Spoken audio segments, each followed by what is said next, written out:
वस्तू बरचसे आपण पूजेसाठी बघा फुलं आणले गोकर्णाचे. तीन तीन दिवाळी दुधाने तुपाने गाई म्हशी बवाळी स्नान घालायचं. गाई म्हशी कुणाच्या लक्ष्मणाच्या लक्ष्मण कुणाचा आई बापाचा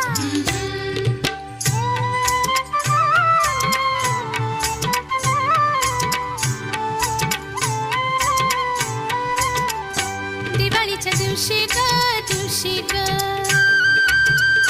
दिवाळीच्या दिवशी ग अंघोळी लवकर करा आज मारेल नरकासुरा अंघोळी लवकर करा आज मारेल नरकासुरा न माझा किसन